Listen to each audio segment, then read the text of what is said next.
YouTube, are you thinking about wanting to convert your G-body to overdrive and you don't know what parts you need? Well, then I got the parts and I will explain stuff so it'll help you convert it on your own. You're going to need a transmission. So this is your standard 200R4 that came out of your Oldsmobiles, Monte Carlos, Grand Nationals. Pretty much anything from about 84 to 88 for the G-bodies, and then depending if you get it out of a Caprice, it'd be up to 90. And this is just a standard, nothing special. It's not one of those performance model 200s, but this is a good core that will get rebuilt for one of my projects. So obviously, if you look, this is the BOP transmission because it has the outer bolts, which are small block Chevy, and you got these two right here that are your for Buick, Oldsmobile, or Pontiac. Now, one thing to think about when you do get this transmission is you do need the kickdown cable or the detent cable. Because this is for overdrive only cars, you'll need it for either a 700 or a 200. First thing is, most of you guys probably already want to do dual exhaust anyway. This is a G-force transmission cross member made for 400s and 200R4s. Obviously the G-force makes a bunch of them for 700s, 200s, turbo 350s, whatever you're looking at doing. But this one's strictly for, due to the angle of this part right here and the angle right there will make it where it bolts up. Now obviously for your older cars like the 78 to 82 cars, or sometimes 83, you'll need this bar, and this mounts right about like that on the driver's side, and it will mount your, it extends because your car didn't come with the proper bolt holes to use a overdrive transmission.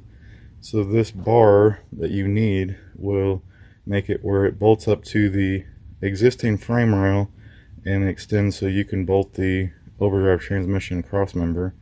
So this is the you have to have. I like the G-force ones because they're heavy and they fit proper. Because you're replacing your cross member, your transmission mount's probably old and deteriorated and probably needs to be replaced also. So here is the one I like to use, since I like the urethane ones. And then here's your model number at the top. They do make it in black. I prefer red just because you can see when they wear out, when they need to be replaced. Kind of see a side view of it. Definitely worth doing at the same time you do your cross member. Another thing to think about, this is not something you have to do. This is just one I like. I prefer a locking dipstick, and so this company, All-Star Performance, makes 200R4 dipsticks, and so this has your locking one right there. Comes in your zinc coating. Now if you are lucky enough to get a transmission from a salvage yard, you can get a factory dipstick. It's not going to hurt it. Most of my cars are all performance based, so I prefer the locking dipstick just for safety's sake. So just something to help you decide if you want to do it. Now we're going to talk about the guts and the main parts of the transmission that you'll need to buy. Some of these are have-tos and some are, if you have the extra money and you feel like you want a little bit more performance out of them, then this is what you'd use. First one is,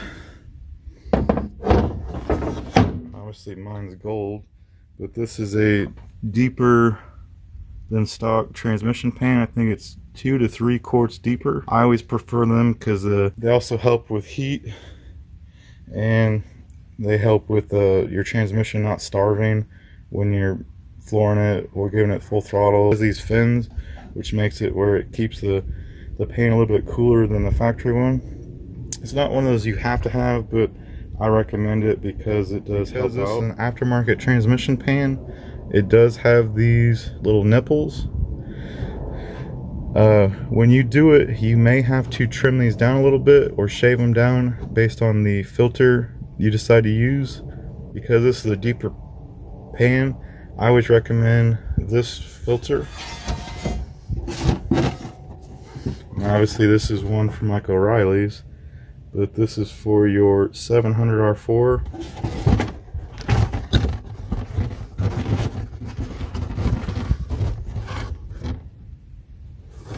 Now obviously if you buy this kit, all you're going to need is this filter.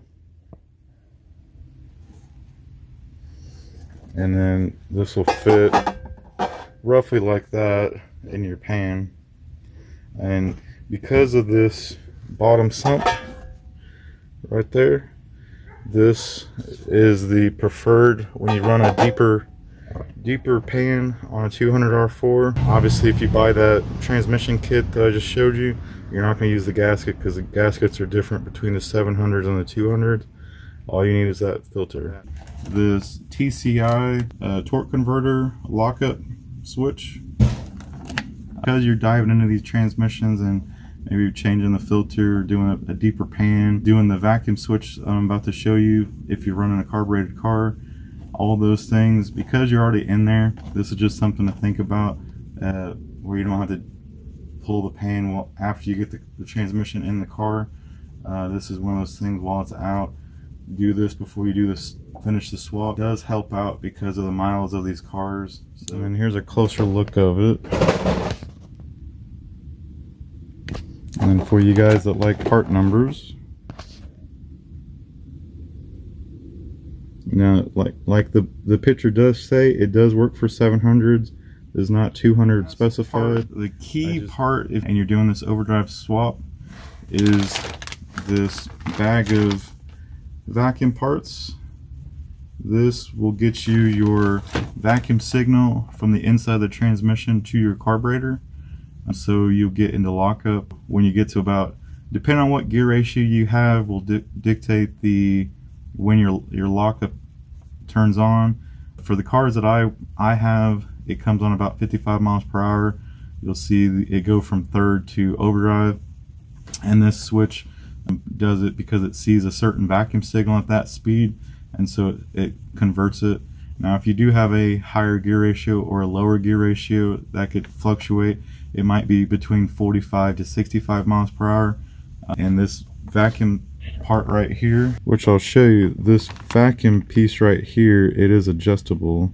So you can get it where if you want it to lock up sooner or later. So that would be all the parts that I could think of. There is a few other parts that you do need based on what carburetor you run. If you do run an Elderbrock style carburetor versus a Holley based carburetor, you can use these parts for if you have the standalone like the Sniper EFIs or like the MSD Atomic or Quick Fuel or whatever your TBI style fuel injection system that you have. These do convert to those type of units also, so that's one thing to think about. They're not strictly carbureted, but all the vehicles I have are carbureted, so that's why I lean heavier towards that. Now, I will show you the other couple parts that I am missing out of this group. I'll show you on a G-body so you can see for reference. One part will be a throttle bracket for your new detent / kickdown cable, and for your throttle cable, just because I'm running an aftermarket carburetor, so it's convenient. And then I'll also show you the bracket you need for getting the right kickdown throw for that type of carburetor I'm working on, which is going to be a Holley / Quick Fuel style carburetor, and we'll get to that now. Okay, so here is the last couple parts that I was talking about that you do need based on what carburetor or what style system you're using.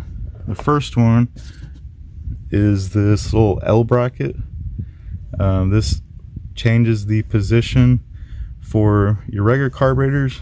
Your kickdown would be right here roughly, which is the wrong throw for the overdrives, so that's why it bolts up right here and here, and then you add the little kickdown part right there, and then that gives you the perfect throw for your overdrive to get you the right line pressure for your gears. And then also I have a aftermarket bracket. This is for your throttle and your kickdown. This is for like your quick fuel Holley based carburetors. You can use this for the EFI setups because they do have that little notch right there, so it's just something to think about. And then this car is wired up, so right here is the vacuum gauge, and there's the power and ground system for it, and then the vacuum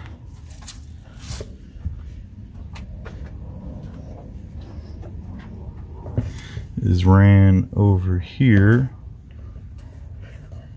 to the bottom of the carburetor right there. That's where it gets its vacuum signal. And then last but not least, I'll get underneath this car and show you the 200R4 mounted to the G-force throttle transmission cross member, so you guys have a reference point, and I'll show you that.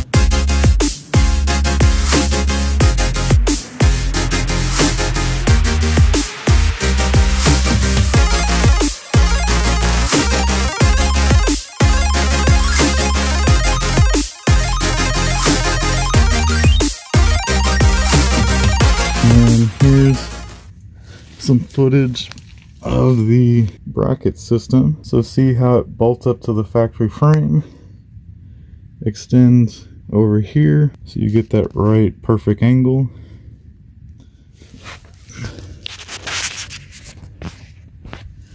And then if you see that plug, that's where the vacuum and all that wiring from the TCI plugs into. So I hope this content was informative and helpful for the ones that want to convert to a older school 700 or 200R4.